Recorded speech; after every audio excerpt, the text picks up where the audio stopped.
Là, plus clair, tu vois, tu n'as pas. Cette personne sait qu'entre vous, c'est une évidence. Elle le sait. Elle le sent. Elle sait aussi son passé. Elle voit très bien la différence qu'elle vit avec toi.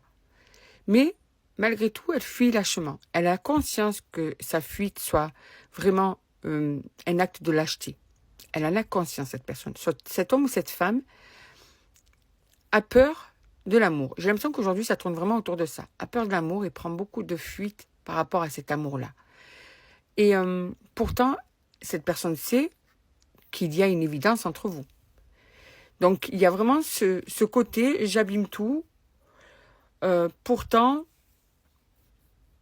tout pourrait être si merveilleux entre nous. On te dit clairement que cette personne essaie de regarder la situation en face. Elle essaie. D'accord?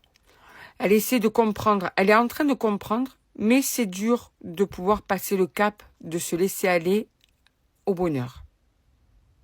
Voilà, c'est vraiment compliqué.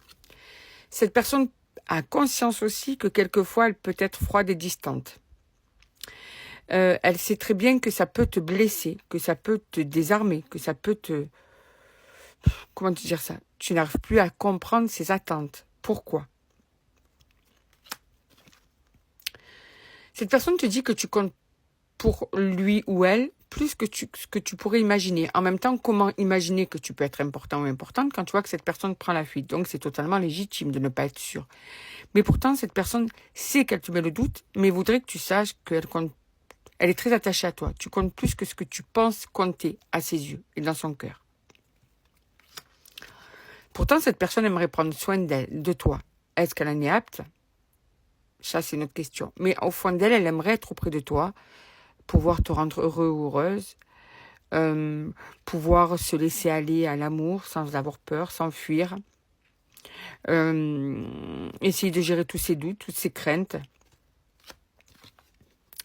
En plus, votre complicité est magique. Donc ça, c'est quelque chose qui est unique pour cette personne. Comme je t'ai dit, elle n'a jamais connu ça. Donc, on te dit que là, ces moments-là avec toi sont uniques, sont ancrés dans sa tête, ancrés dans sa mémoire. Et c'est que ces moments-là sont magiques. Cet homme ou cette femme a vraiment conscience de son immaturité. Son immaturité qui, en fait, lui font avoir ce côté insaisissable, lâche, hésitant,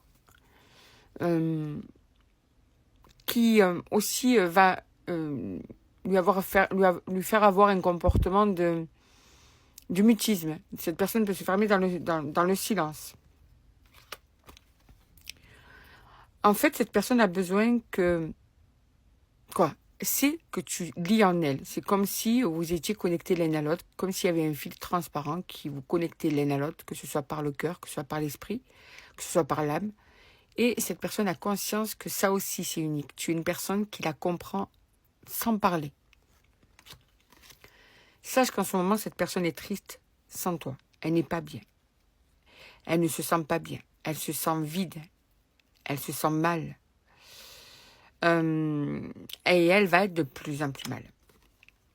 On te dit que de son côté, les choses vont bouger, petit à petit. Ça va bouger. D'accord? Ça va évoluer. Ça va pas rester comme ça. Bien écoute, on te dit que cette personne s'impatiente de te revoir. Donc, il est fort possible que dès que cette personne aura fini de se renfermer sur elle-même, elle revienne vers toi. À toi de voir ce que tu veux faire, bien sûr. Mais les choses vont commencer à bouger. Et là, tu risques d'avoir de ces nouvelles parce que cette personne voudra vite te revoir.